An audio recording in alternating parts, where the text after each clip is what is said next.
श्री सीतारामचन्द्राभ्यां नमः। श्रीमद् वाल्मीकि रामायण बालकांडम 43 सर्गः। श्लोक 11 से 20 तक। विषय: भगीरथ की तपस्या। भगवान शंकर का गंगा को अपने सिर पर धारण करना। भगीरथ के पितरों का उद्धार। विससर्ज ततो गंगाम हरो बिंदु सरहा प्रति तस्याम विसृज्य मानयाम सप्तस्त्रोतांसी जज्ञिरे। अर्थात तब महादेव जी ने गंगा जी को बिंदु सरोवर में ले जाकर छोड़ दिया। वहां छूटते ही उनकी 7 धाराएं हो गईं। हलादिनी पाविनी चैव नलिनी च तथैव च तिस्रः प्राची दिशम जगमुर्गंगा शिवजलहा शुभा।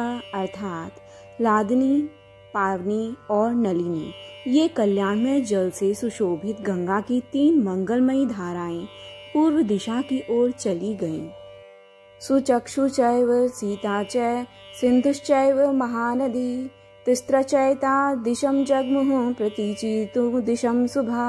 अर्थात सुचक्षु, सीता और महानदी सिंधु ये 3 शुभ धाराएं पश्चिम दिशा की ओर प्रवाहित हुईं।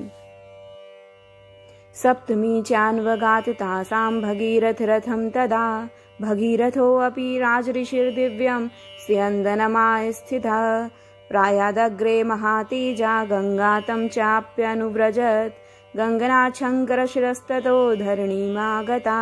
अर्थात उनकी अपेक्षा जो 7वीं धारा थी वह महाराज भगीरथ के रथ के पीछे पीछे चलने लगी।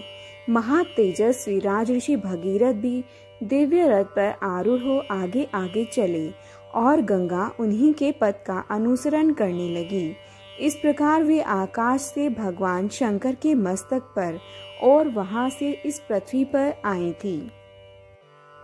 असर्पत जलम तत्र तीव्र शब्द पुरस्कृतम मतस्य कच्छप संघश्च शिंशुमार गणेस्तथा पतद विधि पतितैवश्चैव व्यरोचत वसुंधरा।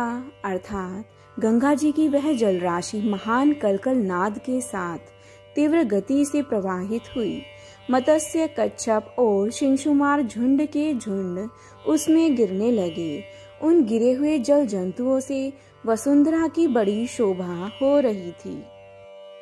ततो देवऋषि गंधर्वा यक्ष सिद्ध गणा सथा व्यलोकयन्त ते तत्र गगनादिगाम गताम तदा विमानैर्नगराकारे हर्ये गजवरैस्तदा।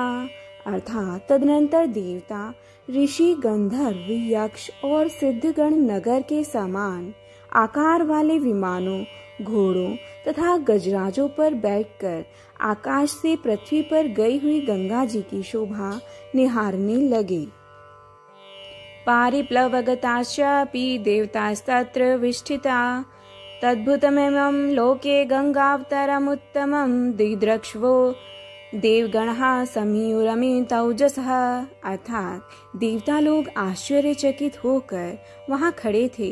जगत में गंगावतरण के इस अद्भुत एवं उत्तम दृश्य को देखने की इच्छा से अमित तेजस्वी देवताओं का समूह वहां जुटा हुआ था। संपद भी सुरगणैस्तैषां चाभरणोजसा शतादित्यम इवाभाति गगनम गततो यदम। अर्थात तीव्र गति से आते हुए देवताओं तथा उनके दिव्य आभूषणों के प्रकाश से वहां का मेघरहित निर्मल आकाश इस तरह प्रकाशित हो रहा था मानो उसमें सैकड़ों सूर्य उदित हो गए हों। जय जय राम सीता राम, जय जय अवधपति श्री।